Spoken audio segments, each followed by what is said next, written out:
Twisted Sister guy isn't here today. Oh, is that right? I was really hoping.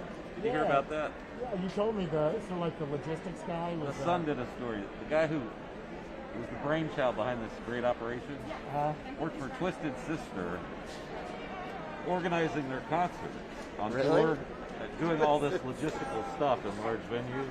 Oh my God. Yeah, it was a great story. I mean, he did it for like 12 years. So all that same move people in, move people out, move in equipment, set up, he's like all over the place. And he's local, I guess. I kind of missed that, I guess. I think because he works for him. Maybe he's based here or something. That's kind of cool. Are they still a thing? Twisted Sister? Are they Dude, still a band? I couldn't even tell you a song they did, but I remember he made Tipper Gore look bad, right? When she came out against the labeling on albums. Oh, I don't know. And they had some kind of hearing, and here's this crazy-looking guy, but he's like a Dartmouth grad, or he's like a real sharp guy. So he was kind of putting her in her place way back in the 80s. I just remember like long blonde hair or something. Right. Wait, was that Come On, Feel the Noise? No, that was Quiet Riot. That was Quiet Riot. Okay. So I rember a few I'm of them. confused at those 80s. But Don't challenge Chip on his hair bands. No, I don't know this Twisted Sister. I can't remember what their stuff was. Twisted Sisters. I'm trying to think of that big hit that they had. It's not We're All Crazy Now, is it? It's a little low. You remember that song? No. I can't remember. Well, I mean, it's low from. I know the thing to do would be to have Googled it by now on my phone. Yeah, the computer. That takes the fun out of it. Yeah. Oh, now I have to though. Well, I mean, I remember I liked Rat, Quiet Riot. I mean, I graduated high school in '88, college '93, so yeah, it's like right up mine. Yeah. Maybe a little Motley Crue. Van Halen sort of kind of started it. Skid Row. They had like one song, I remember, but I can't remember what it was. Sammy Hagar, I was home a couple weekends ago in Access TV. He has like his own road trip show, rock and roll road trip. So he was interviewing all these, artists from other bands. Like the one dude was there from Journey. I mean, it was pretty interesting. He went and visited Bret Michaels from Poison's house out in the desert. Like unbelievable house. Cool. And they're riding around in his backyard and and all these fancy cars and guitars and it was interesting. Mic check while I'm here. You need a mic check while I'm okay. I had a couple. Yeah, we went to Cabo once, and I was hoping. I went to Cabo Wabo. Oh yeah, because he does that. Sammy's thing. Yeah, I didn't know about it until I watched that show. But of course, he wasn't there that weekend, so it was really they actually aired like his 70th birthday celebration there. Right. With like Eddie Money before he passed away. But if you go there and he's not there, it's Applebee's with loud music.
Yeah.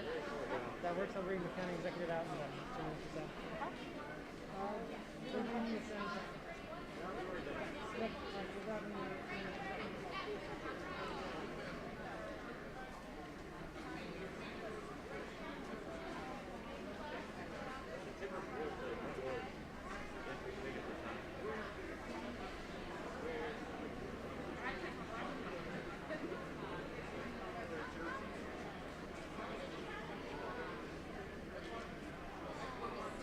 1 2 1 2 1 2 1 2 1 2 1 2 1 2 check 1 2 1 2 1 2 1 2 1 2 1 2 1 2.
Mic check. Test, test, test. Mic check. How's it sound now?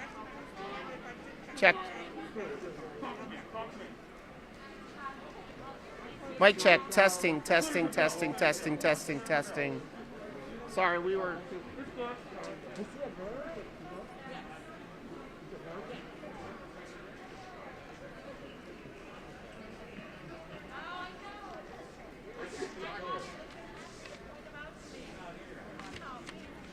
Yeah, sorry, no Twisted Sister today.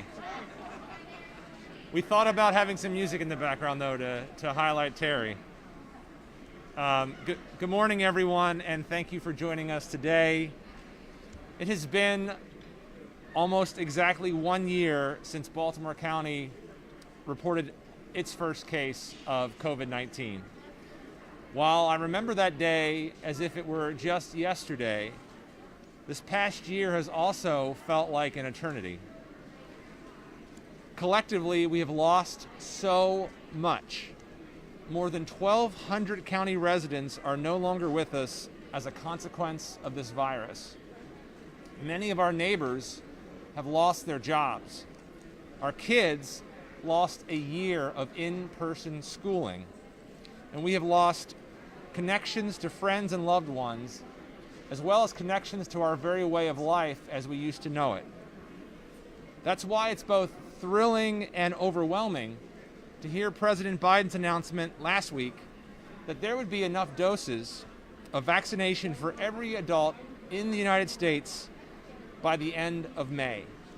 This would be an incredible feat and an essential one for our ability to return to some sense of normalcy this summer and beyond. As you can see behind me, Baltimore County has been and remains ready to put those shots into the arms of our residents. Local governments remain at the bottom of the supply chain. And right now we receive about 5,000 new first doses every week, which is a drop in the bucket considering that more than 330,000 people have already signed up on Baltimore County's vaccine registry. I personally asked Governor Hogan to provide us with more doses when he visited us here on this site just a few weeks ago. Because as he noted, and as you see, our health department has consistently demonstrated an impressive capacity to vaccinate at a mass scale. And I'm confident in our ability to continue to do more as more vaccine becomes available. The governor described our operation as the best in the state, a title of which we are very proud. Meanwhile, we are continually on the lookout for ways to improve access to our most vulnerable residents. We've started operating other large mass vaccination sites on locations on both the east and west sides of Baltimore County. We are now offering Uber rides to our health department's clinics for any county resident who does not have transportation. And we're beginning to send mobile units directly to our homebound residents. Our health department continues to explore additional ways to meet our community where they are, and we will have more updates on those efforts in the coming weeks. But we also know that many of our residents still aren't ready to get vaccinated. Maybe they've been exposed to misinformation about the safety and the efficacy of these vaccines. In fact, a woman stopped me on the way in today and asked me if in fact these vaccines were safe and effective, and I assured her that they are. Or perhaps the vaccine has been complicated, getting a vaccine has been complicated by the confusing landscape the state has created, where residents may want a vaccine but do not know where to sign up to get one. For example, only 13% of those currently on Baltimore County's vaccine registry are black, while nearly 30% of our population is black. And only 1.3% have identified as Hispanic or Latinx, despite making up approximately 5% of the county population. We need to address these disparities if we are going to bring this pandemic to an end. That is why today, we're proud to be launching a new targeted outreach campaign to spread the critical message that vaccines are safe and that these vaccines save lives. The campaign, which features the tagline, "Healing Starts Here," will include trusted voices from athletes to faith leaders to medical experts and social influencers to carry this message. And I want to give a special shout out to Lauren Watley and our communications team for helping to design these amazing logos and designs here. You'll hear from Ravens cornerback Marlon Humphrey, Orioles center fielder, outfielder Cedric Mullins, and Baltimore Blast goalie William Vizella. You'll hear from Republican Senator J.B. Jennings. You'll hear from Archbishop of Baltimore, William Laurie, Union Baptist Church Reverend Dr. Alvin Hathaway, and other respected faith leaders. You'll hear from medical professionals from MedStar Franklin Square Medical Center, among others, as well as media personalities and other social influencers who have a unique ability to reach diverse segments of our population. In the coming days, weeks, and months, you will hear our ads on local radio and see them on digital platforms in your social media feed. You'll see some of the imagery that we're using this campaign being showcased today. Like everything we do, this effort will be data-driven to target underserved zip codes and those populations that have been harder to reach and that have been underrepresented on our registry. This campaign will also be paired with further community outreach so that we are connecting people with where they are. We want people to know that getting the vaccine protects them and their loved ones and gets us one step closer to returning to our normal way of life. We want to provide accurate information from respected voices so that our residents can feel comfortable and confident that the vaccine is safe. In the meantime, we remind everyone that this pandemic is not over. There are many reasons to be hopeful. But our kids are just returning to school, and it's starting to look like spring. Certainly not time to let our guard down. So we urge all of our residents to remain vigilant. Continue to socially distance yourselves and wear your masks. We're going to get through this together if we all keep doing our part. Thank you. At this point, I'll turn things over to Dr. Branch for a few additional updates before we take questions. Thank you so much, Mr. CE, and good morning, everybody. I'm extremely excited about this campaign. This campaign will drive more people into getting the vaccine. And once we have more people vaccinated, healing will begin, because healing starts here. I'm especially concerned about our Black and brown communities. These communities are underrepresented on our registry. As a result, they are underrepresented at our vaccination clinics. However, they are overrepresented in our confirmed cases and hospitalizations.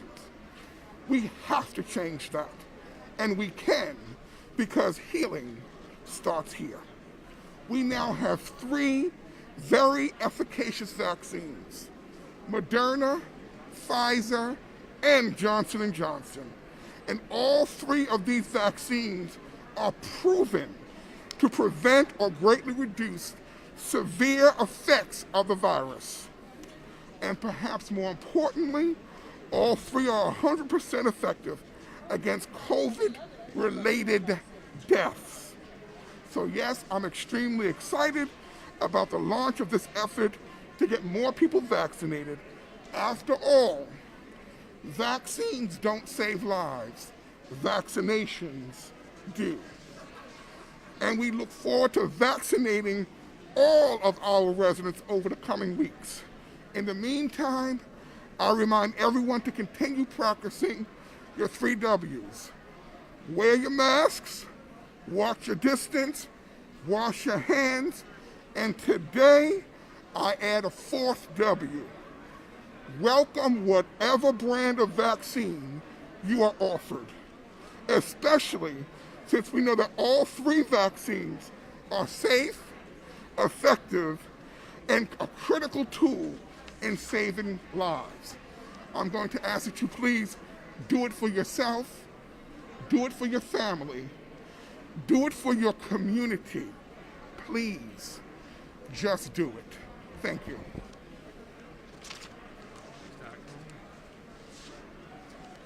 Questions? Jeff? Yeah, Mr. County Executive, obviously the governor's announcement yesterday. We're all looking to see what locals do. Yep. Where are you at in the process of considering what you can, cannot, you have to follow all of them? What all is on your mind right now? Yeah, so what I can say is that leaders in local government neither had a seat at the table in coming up with the decisions and the recommendations, nor any advance notice. So we learned at the same time the public learned about the announcement.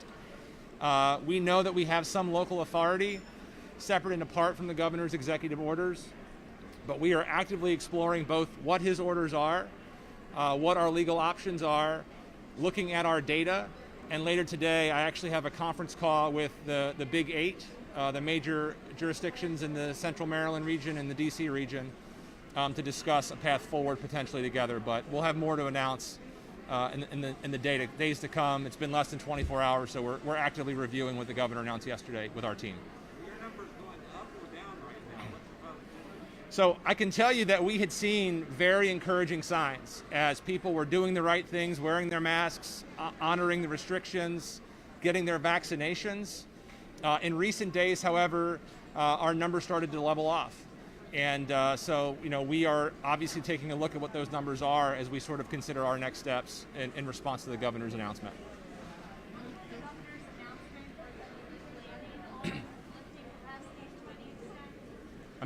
She said,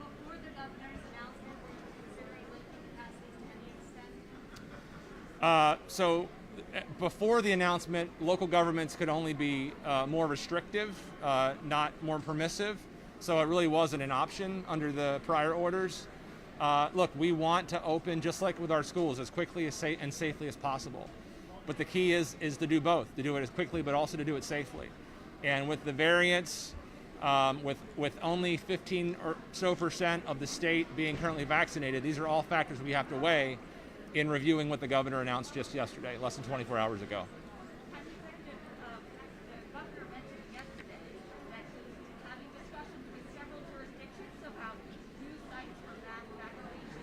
Yep. Montgomery County said they're one of them. What about you? Well, thanks, Kate. As we toured this site, the governor again said this is the best site he has seen in the state of Maryland. He called this a Ferrari without enough gas. Dr. Branch will tell you that this could be a 24-hour clinic where we can do upwards of 1,000 doses per hour at this site. So you think about the fact that we're only getting 5,000 doses a week. The capacity just here is limitless.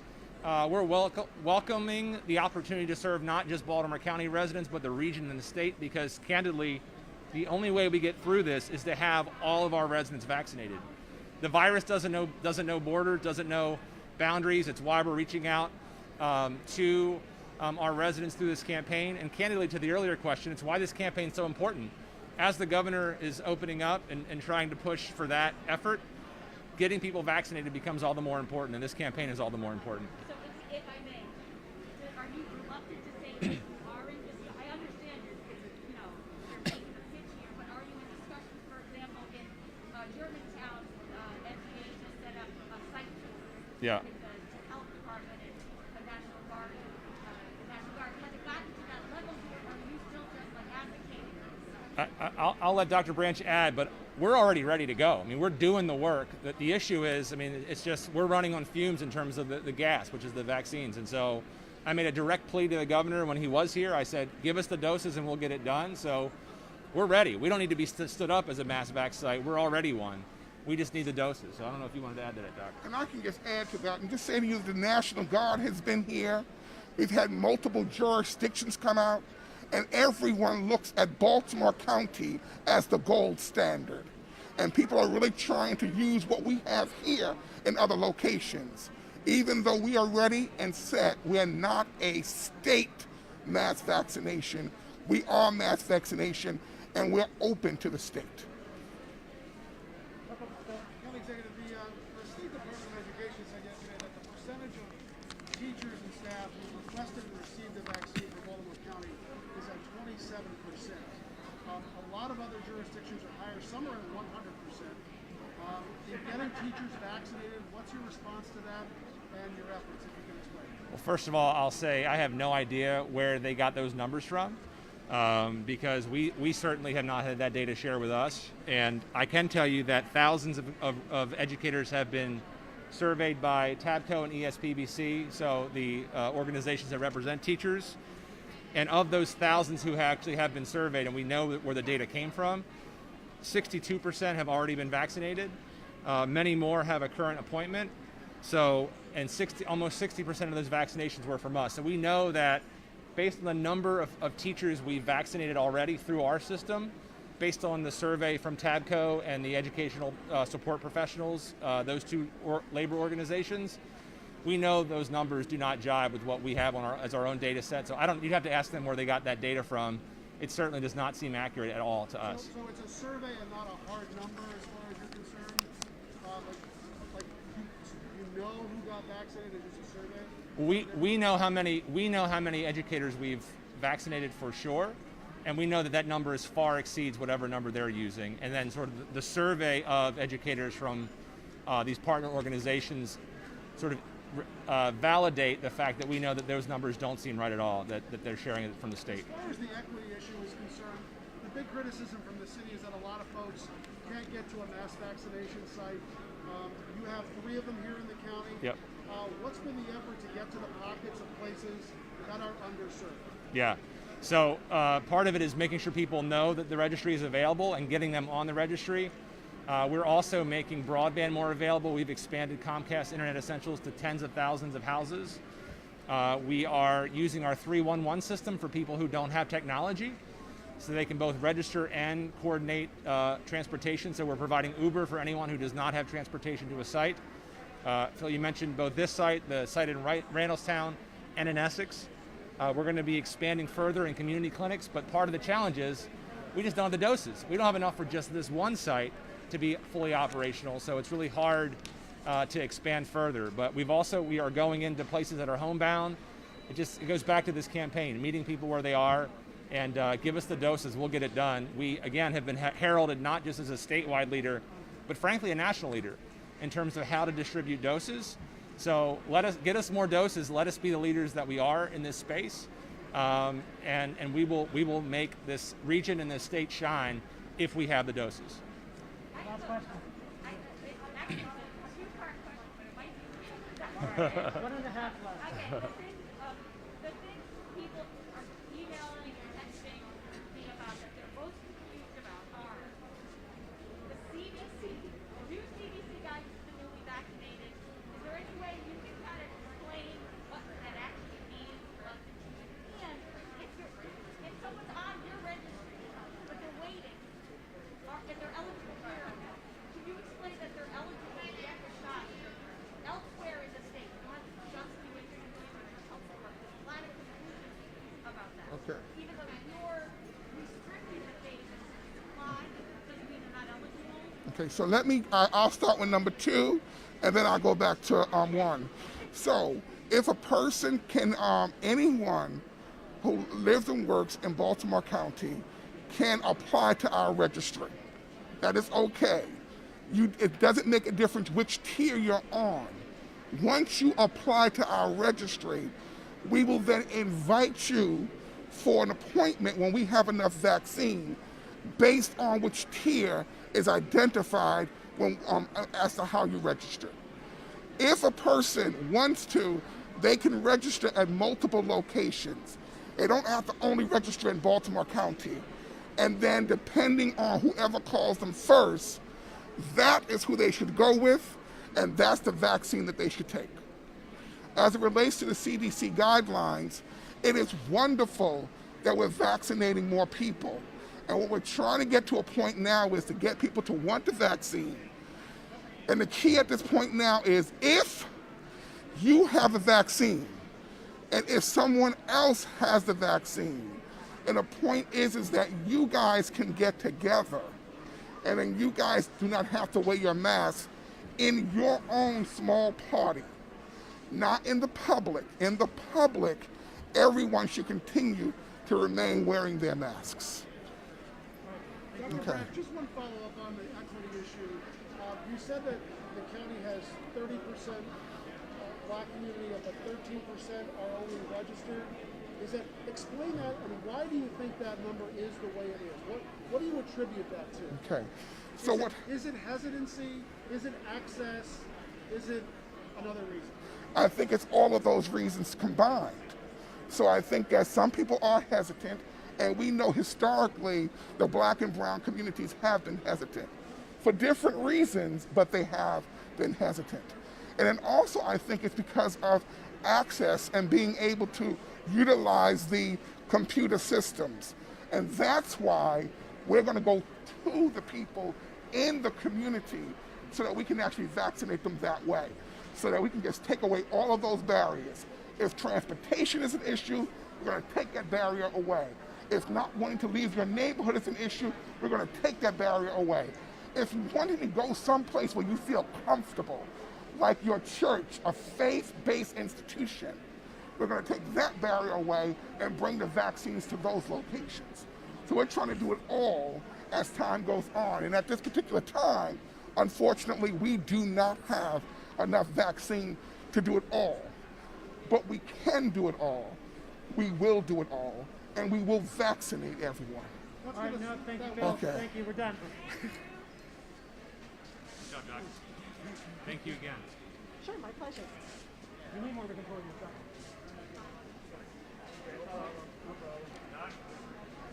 Can you follow up with Branch? No, I'm good. Okay. Hey, how are you? Good, how are you? I'm good. I don't believe you, right? What's that?